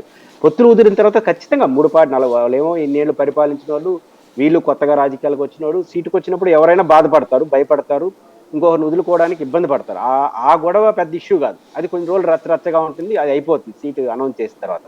ఇక్కడ అనుమానమో లేదా ఆసక్తికరమో లేదా గందరగోళం ఎక్కడ ఉంటుంది, ఈ 3 పార్టీల మధ్య జరుగుతున్నట్టు వ్యవహారాల్లో అధికారికంగా కొంత, అనధికారికంగా కొంత. బీజేపీని ఎన్ని ప్రశ్నించినా బీజేపీ చాలా కంఫర్ట్ పొజిషన్ లో ఉంది ఆంధ్రప్రదేశ్లో. 2 రకాల కంఫర్ట్. ఒకటి, దేశంలో మళ్ళీ అధికారంకి వస్తారన్న నమ్మకం వాళ్ళకి ఉంది, మళ్ళాంటి వాళ్ళు కూడా అదే అంచనాతో ఉన్నాం. కాబట్టి బీజేపీ దేశ రాజకీయాల్లో అధికారంకి వచ్చే దాంట్లో ఇంకో భయం లేదు, ఆ కంఫర్ట్ పొజిషన్కి వచ్చేసినారు. ఆంధ్రప్రదేశ్లో సరే మేము అధికారంలోకి వస్తామని బైక్ అంటారు, కానీ ఇక్కడ మనం ఇప్పుడు ఈ 2024 మంది కాదు 29 మంది అనుకుంటున్నారు వాళ్ళు. కాబట్టి 24 మంది కాదన్నప్పుడు వాళ్ళకి ఏం భయమే ఉంది? మన సాయి గారు, మీరు, మన ఇద్దరు అంత కంఫర్ట్ ఊరుకుండదు. మంది పోయింది మళ్ళీ మీరు జర్నలిస్ట్ నేను అనలేసుకుంటాను, పోతే వాళ్ళకి అటు ఇటు అయిపోతాయి. కానీ మనం కంఫర్ట్, అది మన గొప్పతనం కాదు, మనకున్న సీటు, మనకున్న స్థానం రీత్యా మన కంఫర్ట్. కాబట్టి ఇప్పుడు తెలుగుదేశం ఎందుకు కంగారు పడతా ఉంది? అది వస్తే అధికారం, లేకపోతే జీవితం క్లోజ్. వైసీపీ ఎందుకు కంగారైనా ఇంకోటైనా ఎందుకు చేస్తుంది? పోతే అధికారం పోతుంది. కాబట్టి ఆ 2 పార్టీలకు ఆ కంగారు ఉంటుంది. నేనేమంటానంటే, ఏ పార్టీ అయినా తన సమీప ప్రత్యర్థి గందరగోళంలో ఉండాలని కోరుకుంటుంది. పైకి ఎన్ని చెప్పినా, మీరందరూ కలిసి రండి అని చెప్పినా, ఖచ్చితంగా ప్రత్యర్థి బలహీనంగా ఉండాలని కోరుకుంటారు. ఆ బలహీనంగా ఉండే అవకాశం ఇచ్చి దాన్ని పెంచుతారు. అది రాజకీయ ధర్మం. ఆ ధర్మాన్ని వీళ్ళు వాళ్ళ మీద ప్రయోగిస్తున్నారు, వీళ్ళ భాష పక్కన పెడితే. కాబట్టి నేను అనుకుంటుంది, నా అంచనా ప్రకారం, రైట్ ఆర్ రాంగ్, నాకు ఈ పొత్తు ఎన్నికలకు ముందు వరకు తేలే పరిస్థితి కనపట్లేదు. ఇటు ఎనీ డౌట్, పొత్తు పెట్టుకోకపోయినా కూడా నేనేం ఆశ్చర్యపోనక్కర్లేదు అనుకుంటున్నాను. ఎందుకంటున్నానంటే, తెలుగుదేశం వేస్తున్న అడుగులు చూస్తా ఉంటే అది ఇన్ఛార్జ్ శాంతిప్రసాద్ గారు చెప్పినట్టు ఇన్ఛార్జ్ కోసం అని నేను అనుకోవట్లేదు. ఎందుకంటే తెలుగుదేశానికి బోల్డ్ మంది ఇన్ఛార్జీలు ఉన్నారు. వాళ్ళు వేస్తున్నటువంటి క్వశ్చన్స్, వాళ్ళు వేస్తున్నటువంటి ప్రచారం మీ ఎమ్మెల్యే అభ్యర్థి అనే పదమే వాడుతున్నారు. ఎమ్మెల్యే అభ్యర్థి అంతా ఇన్ఛార్జ్ యాడ్ నుంచి వస్తుంది. కాబట్టి ఇన్ఛార్జీలు, ఇప్పుడు బీజేపీ చేస్తున్న ఇన్ఛార్జీలు, వాళ్ళు ఎక్కడ ఎమ్మెల్యే అభ్యర్థులు అనుకున్న ఇన్ఛార్జీలు పెట్టుకొని నియోజకవర్గాన్ని పోలింగ్ బూత్ లెవెల్లో ఏజెంట్లతో సహా ఏర్పాటు చేసుకుంటారు. అది రెండింటికి పనికి వస్తుంది. కానీ తెలుగుదేశం చేస్తున్నది ఆ ప్రయత్నం కాదు. తెలుగుదేశం పార్టీ ఇన్ఛార్జీల నిర్మాణం కాదు, వాళ్ళు ఎమ్మెల్యే అభ్యర్థి ఎందుకు చేసుకుంటారంటే పొత్తు ఉన్నా పొత్తు లేకపోయినా మన ప్రయత్నం మనం చేసుకోవాలి అని బీజేపీ అనుకుంటే నేను అర్థం చేసుకుంటాను. కానీ తెలుగుదేశం అనుకుంటా ఉందంటే జనసేనతో కలిసిపోయి అమిత్ షాతో గారితో మాట్లాడిన తర్వాత కూడా ఈ ప్రయత్నాలు జరుగుతున్నాయంటే వాళ్ళకి అయిష్టత కొంతుంది, అనుమానం కొంతుంది. ఈ రెండు కారణాలు ఇస్తే తెలుగుదేశం పార్టీ ఈ యాటిట్యూడ్లో ఉందని నేను అనుకుంటున్నాను. ఖచ్చితంగా తెలుగుదేశం పార్టీ రెండింటికి సిద్ధపడుతున్న తీరును చూస్తా ఉంటే ఈ పొత్తు కుదరొచ్చు, కుదరకపోవచ్చు అనే అనుమానానికి మాత్రం ఖచ్చితంగా అవకాశం ఉంటుంది. సహజంగా వైసీపీ ఏం ఆలోచిస్తుంది, పొత్తు కుదిరితే ఎక్కువ సీట్లు మిత్రపక్షాలకి ఇచ్చి తెలుగుదేశంలో గొడవలు రావాలని కోరుకుంటుంది, లేకపోతే ముగ్గురు ఇడిపోతే మంచిదని కోరుకుంటుంది. ఇదే అధికార పార్టీ అదే కోరుకుంటుంది. వీళ్ళు కూడా వాళ్ళు గొడవలు వస్తున్నాయి కదా ఎమ్మెల్యేల క్యాండిడేట్లు మార్పులు చేర్పుల్లో, వాళ్ళు బాగా కొట్టుకుంటే బాగుంటుందని వీళ్ళు అనుకుంటారు. అది సహజం కదా రాజకీయాల్లో. కాబట్టి ఏది ఏమైనప్పటికీ కూడా పొత్తుల్లో ఒక కొత్త వారుడైతే వచ్చే అవకాశం ఉంది. నాకు అనుమానం ఉంది, ఖచ్చితంగా పొత్తు కుదురుతుందా లేదా అనేది కొంత గందరగోళం అయితే ఉంది. బీజేపీ వేస్తున్న అడుగులు మన ప్యానల్లో ఒక అభిప్రాయం వచ్చింది. అమిత్ షా గారి ప్రకటనే అనుమానాలకు పెద్ద కారణం. అమిత్ షా గారు ఏం ప్రకటన చేశారు, పొత్తులతోనే వెళ్తాము, సరైన సమయంలో నిర్ణయం తీసు. సరైన సమయం ఎన్నికల ముందు, ఎన్నికల తర్వాత నాకు అర్థం కాదు. కానీ సరైన సమయం అంటే ఎప్పుడు? కాబట్టి జాతీయ నాయకులు సరైన సమయం అంటే చాలా ప్రమాదం. సరైన సమయం అనలేదు అమిత్ షా గారు, స్పష్టంగా అన్నారు. సోనియా గాంధీ కాదు ఎన్నికలకు ముందు మీ సోనియా గాంధీ గారు చెప్పారు సరైన సమయంలో తెలంగాణ పైన నిర్ణయం తీసుకుని 5 ఏళ్ళ సినిమా చూపించేసినారు. అమిత్ షా గారు చెప్పేందంటే పొత్తుల పైన తొందరగా క్లారిటీ వస్తుందని చెప్పారు అంతే.